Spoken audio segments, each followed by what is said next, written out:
Welcome to Whispering Tales. Tonight's story is not just chilling, it's unforgettable. Sit back, turn the lights down, and let the shadows speak. It wasn't the view that sold me on the apartment. If anything, the view was unsettling. The window took up nearly the entire north-facing wall. A tall, ancient pane of glass, slightly warped with age, framed by heavy wood that had darkened over decades. It looked out over an alley and the backs of 3 other buildings, nothing special. But at night, when all the lights were off, the glass became a mirror. And I hated mirrors. But the rent was cheap. Too cheap for the city. And after losing my job and moving out of my ex's place, I didn't have the luxury of being picky. So I signed the lease. 1 year, paid in advance. The apartment itself was decent. High ceilings, hardwood floors. The kitchen was a joke. 2 electric burners and a fridge the size of a coffin. But I didn't cook much anyway. The building was old. Like, pre-elevator old. The kind with groaning pipes and hallways that always smelled faintly of wet cardboard. My neighbors seemed polite, if distant. An old woman lived across the hall, and a young guy 1 floor up liked to play piano at weird hours. But mostly, it was quiet. I needed quiet. The first few nights passed uneventfully. I slept on a mattress on the floor.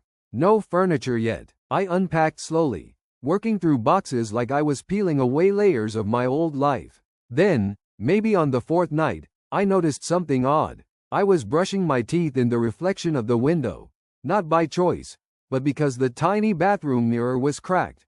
When I saw my reflection, it was subtle. I turned my head to spit, and for just a blink, the reflection turned half a second behind me.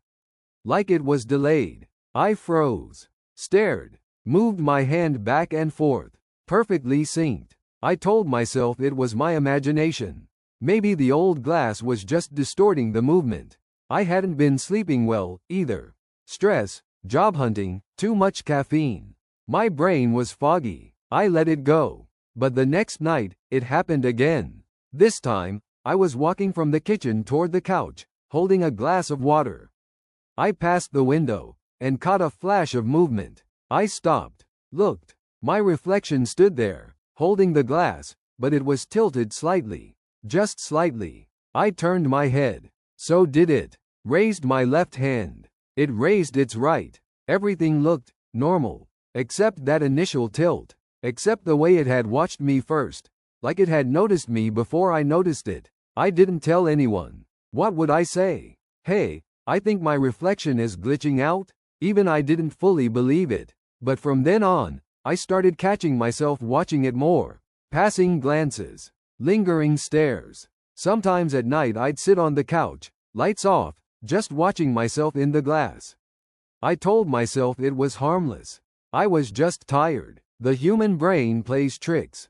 That's all. But deep down, I knew something was off. Not just with the reflection. With me. One afternoon, while cleaning, I found a note tucked into the back of the kitchen drawer. Yellowed, faded ink, ripped edges. It read, "The glass is thin here. Don't let it look too long." No name, no explanation. Just that. I sat down on the floor, note in hand, heart pounding. Maybe it was a joke. Maybe someone had written it years ago and forgotten. But the way the handwriting curled, frantic, sharp, it didn't feel like a joke. It felt like a warning. That night, I didn't sleep. I left the lights on, pulled a chair into the corner, faced the window. Nothing moved. But I swear, just before dawn, I saw it again. My reflection. Smiling. And I wasn't. I started fearing the night. Not darkness itself, but the stillness. That eerie hush when the city quiets and the window turns into a black, lidless eye. It didn't just reflect me anymore, it watched. Every evening, I'd catch myself drifting toward the glass. Even when I didn't want to. It was like some part of me needed to look. Needed to confirm it was still me, and not something else. But each time, I walked away a little less certain. One night, while washing dishes, I saw it again. I leaned forward to reach for the sponge, and froze. In the window's reflection, I hadn't moved. The version of me in the glass was still standing upright, holding the plate, blank-faced, frozen in time. Then, after a moment, a slow, lagging jerk, the reflection leaned down, as if it had needed a beat to decide what to do. I stared at the glass, heart racing. Raised my left hand. So did it, but the motion wasn't smooth. It was like watching someone imitate me, badly. Too mechanical, too thoughtful. It wasn't just mimicking anymore. It was choosing. Brain, that wasn't a delay. That was initiative. The thought bloomed in my brain like a whisper that didn't feel like mine. Like someone else inside me had noticed what was wrong, and was okay with it. I pulled down the curtain over the window that night. But in the morning, it was on the floor. Every time I covered the glass, it found a way to uncover itself. I started sleeping with the lights on. A dim lamp next to the couch. Just enough to keep the reflection faint. But then came the sound. Late one night, around 3:17 a.m., I checked. I heard it. A soft tap. Then another. Like fingertips on the window pane. I sat up, holding my breath. The tapping stopped. I crept toward the window, barefoot on cold wood. The city outside was still. No cars, no people. But on the glass, drawn in some faint greasy residue, was a circle with a dot in the middle, a crude, childlike eye. Drawn from the inside. I panicked. Set up my phone, propped on a stack of books, and started recording. I sat on the couch, facing the window. The screen showed my silhouette, dimly lit. Then, movement. Tiny, barely noticeable. But my reflection was moving. I stayed perfectly still, hands on my knees. But in the screen, my hands were drifting. Fingers twitching. Curling and uncurling like they were underwater. I watched in horror as my mirrored self began to lift one hand, slowly, deliberately, toward the glass. My real hands didn't move. I was frozen. But the reflection, it was reacting on its own. I deleted the recording. I couldn't keep it, couldn't risk watching it again. Next morning, there was a new smudge on the glass. A handprint. Too large to be mine. Too long in the fingers. The proportions were wrong. Like someone tried to replicate a human hand without fully understanding how hands work. The skin on the back of my neck started to itch. Like something was crawling beneath it. The dreams worsened. I dreamed of myself standing at the window. But in the reflection, I wasn't whole. The skin was missing. Just muscles and tendons and glistening red tissue. The eyes were blank white. The mouth stretched into a too wide smile that reached the ears. It tapped the glass with a bloody finger, mouthing words I couldn't hear. I screamed, but no sound came. I couldn't wake up. Brain. I feel it beneath my skin. That phrase looped in my head the next day, like static in a broken speaker. It wasn't something I thought. It was something I heard inside me. And every time I blinked, I swore I felt my eyelids close a fraction too slow. That evening, while brushing my teeth, I heard footsteps. Running. Uneven. Like a child sprinting barefoot across wooden floorboards. But I lived alone. I turned, toothpaste still foaming in my mouth, nothing. I stepped into the hallway. Phone flashlight on, empty. Then came the breathing. Ragged. Guttural. Wet.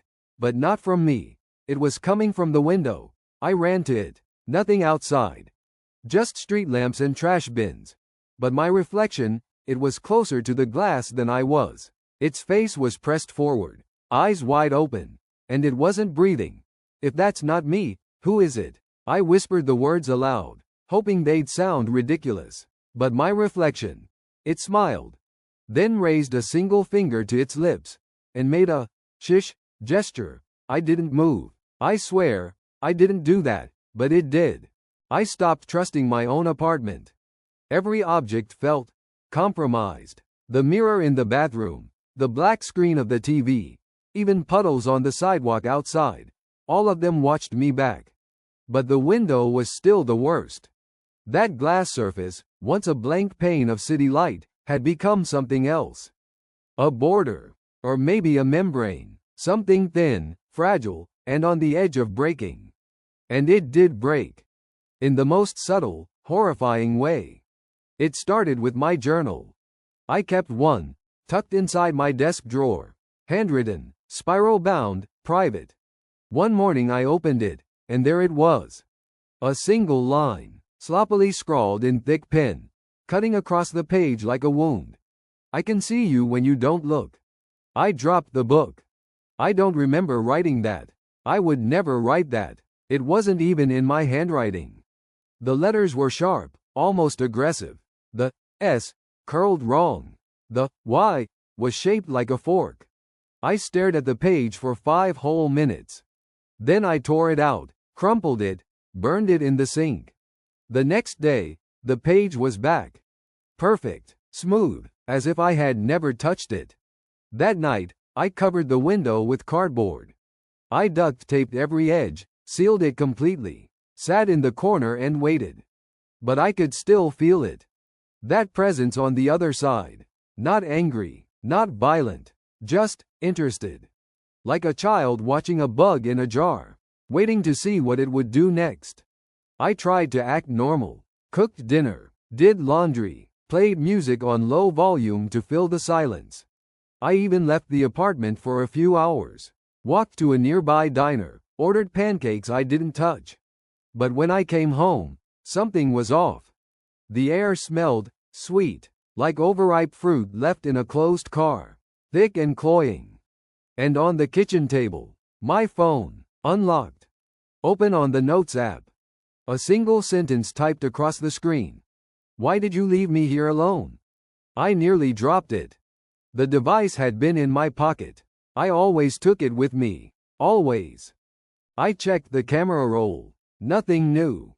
Until I swiped past an old video and noticed the thumbnail had changed. It was a clip from 2 weeks ago, filmed inside my room.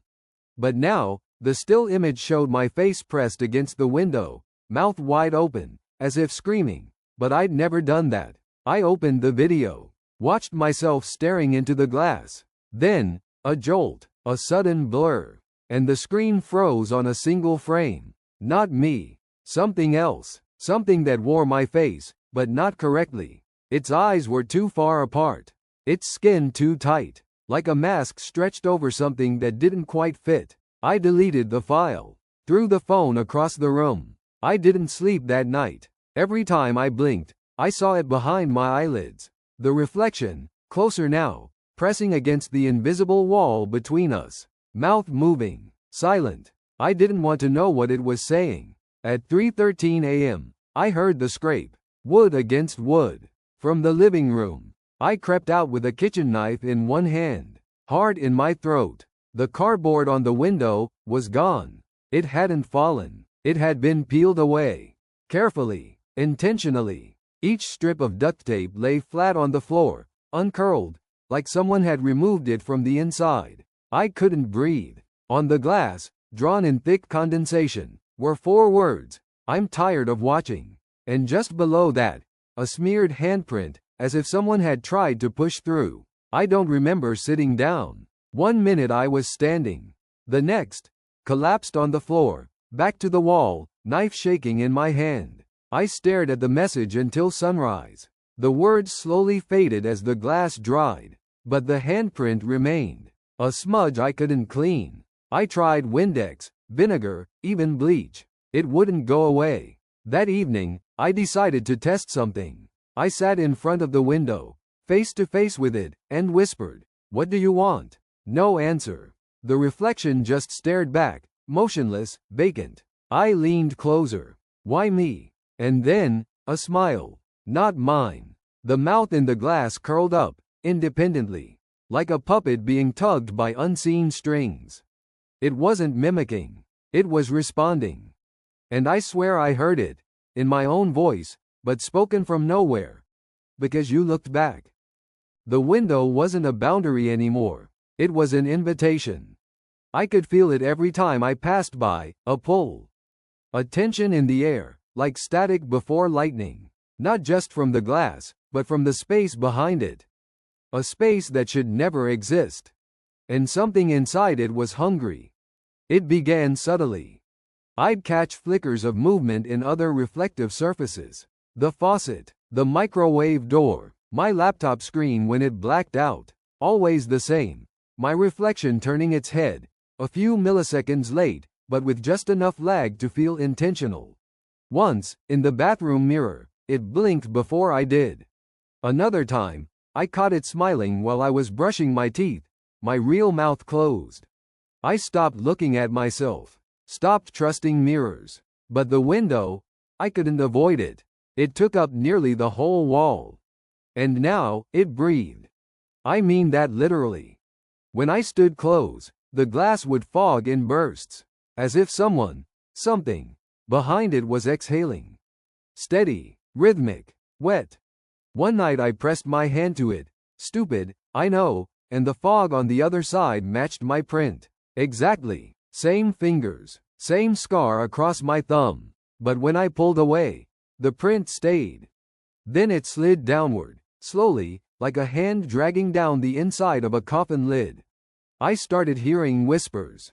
They weren't words, not at first. Just shapes of breath, like someone speaking behind glass underwater. But some of them sounded familiar. One night, I swear I heard my mother's voice. "Don't look at it, sweetheart. Don't let it see you. She's been dead for 6 years." I shut off the lights, sat in the corner, listened to the radiator hiss. Then the voice came again, closer this time. But it wasn't my mother anymore. It was me. "I'm so tired in here. Let me out. You can rest. Just let me out." I stopped sleeping altogether. Caffeine, pills, cold showers. I was terrified of what might happen if I closed my eyes too long. And then, one night, I did. I woke up standing in front of the window. I hadn't moved there, had no memory of getting up. The lights were off, the room was cold, and my hand was against the glass. But on the other side, the reflection was not me. Same clothes, same posture, but the eyes were sunken black holes. The smile was stretched too wide, cheeks cracking at the corners. I tried to move. My body wouldn't respond. The thing behind the glass raised its other hand. It pressed both palms against the pane, and the glass flexed outward, like skin. That's when I screamed. My voice broke me free. I staggered back, knocked over a lamp. The reflection vanished. But in the center of the glass, a faint, spiderweb crack, like something had pushed too hard from the other side. I should have left, run, burned the place down. But something held me here. Not fear. Curiosity. Some sick part of me wanted to see it again. The next night, I brought a flashlight. Sat in the dark with the beam pointed at the window. At exactly 2:44 a.m., it returned. No warning. My reflection stepped into frame. Literally stepped, like it had been waiting just outside view. Its head tilted, studying me, mouth slightly open. It mimed knocking, 3 slow taps. I didn't move. It knocked again, then pressed its face against the glass. Its eyes were wrong. No whites, just swirling gray static.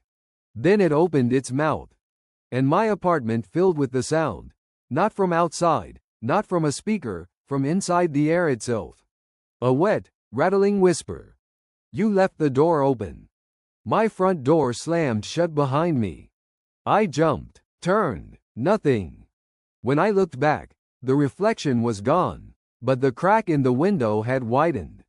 A thin, jagged line, creeping toward the edge like a fracture in reality. The following morning, I tried to cover the window again. Nailed boards across it, duct-taped a sheet of aluminum foil. I even stacked furniture in front of it. But every time I turned my back, something shifted. The boards warped, the foil ripped, the furniture moved slightly, just a few inches, like it had been nudged from behind. It didn't want to be hidden anymore. I decided to record again. I had to know. Set up a camera, hit record, left it running overnight. In the morning, I watched the footage. For the first 2 hours, nothing. Then, at 3:02 a.m., the feed flickered. The camera glitched, and when it came back, the window was empty. No reflection, no me, just the room. But in the corner, near the edge of the frame, a figure, facing the wall, barely visible, not moving. I fast-forwarded. The figure never turned. But every hour, on the hour, it took a single step closer to the camera. The final frame was just its face, pressed against the lens, and it wasn't mine. I stopped seeing myself, not just in the window, in everything. Bathroom mirrors showed an empty room. Phone selfies displayed a blur where my face should be. Even my shadow faded on sunny days. It was as if I was slipping, like something else was stepping in. I went to a corner store to buy batteries. The cashier stared at me too long, eyes squinted. "You okay, man? You look pale." I nodded, paid, left. Only when I got home and looked in the mirror did I realize why he asked. My eyes weren't the same color anymore. Not quite green, not quite gray. Somewhere in between. Cloudy. Like I'd drowned. I called an old friend. I just needed to hear a real voice. Something human. She answered. "Hello? Hey, it's me." A pause. "Who?" "It's me, Jordan." Long silence. "You don't sound like him." The line went dead. That night, I noticed the photos. All around my apartment. In books, on my phone, old albums, every picture of me had changed. Same pose, same clothes, but the face, different. Off. Like a stranger pretending to be me. Same expression, slightly wrong angle. And in one of them, a group shot at a party.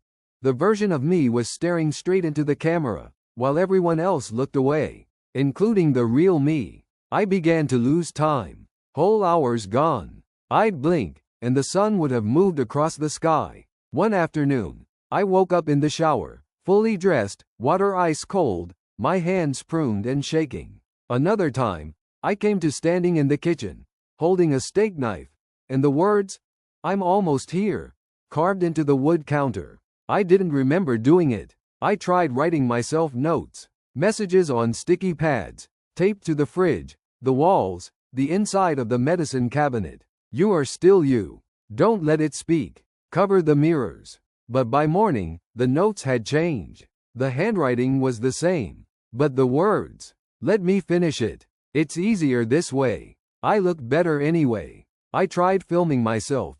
Daily video logs, time-stamped, recorded out loud. But when I played them back, it wasn't my voice. Same cadence. Same phrasing.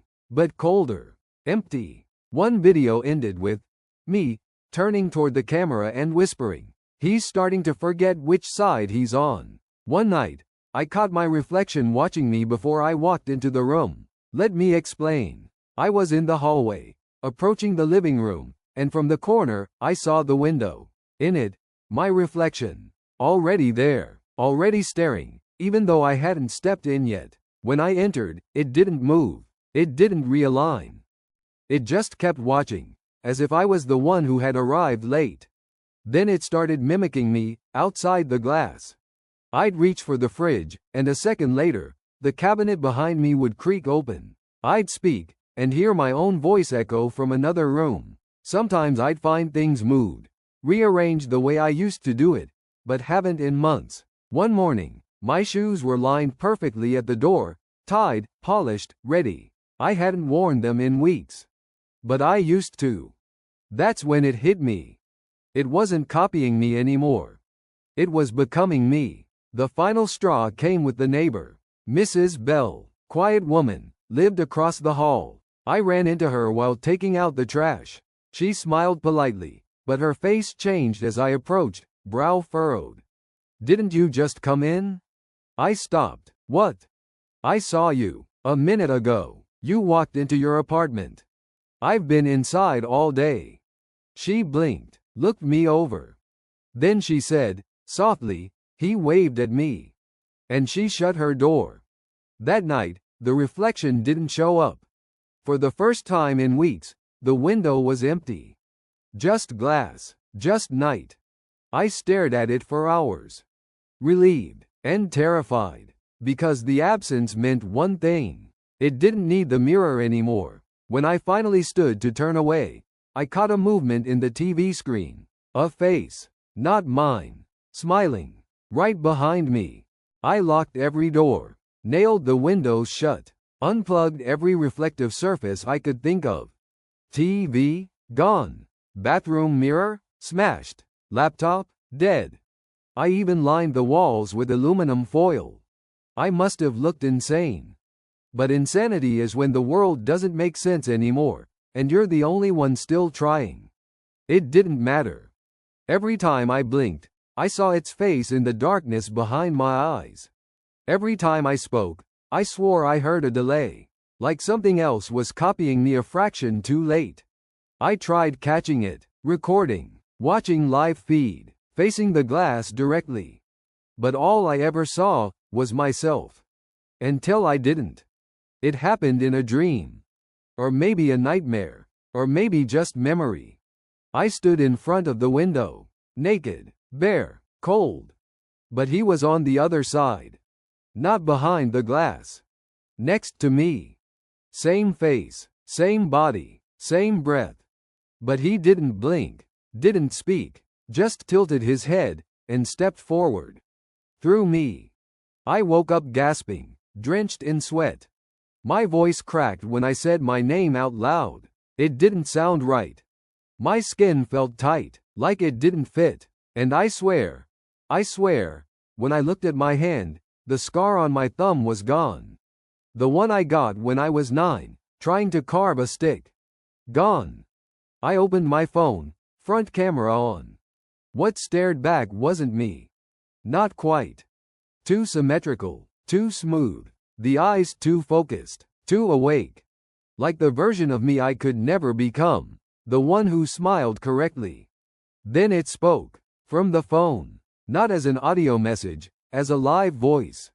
You look tired. I threw the phone. It hit the wall and shattered. But the screen stayed on. And the voice kept speaking. I'll take it from here. The next day, people started recognizing me again. The barista greeted me by name. My neighbor smiled. Even my friend returned my call. But something felt off. They all acted a little too happy. A little too warm. Like they were relieved to see me. Or rather, to see him. At night, I tried writing down my thoughts. But the pen shook in my hand. The words came out backwards. Or in phrases I didn't remember learning. And my handwriting was changing.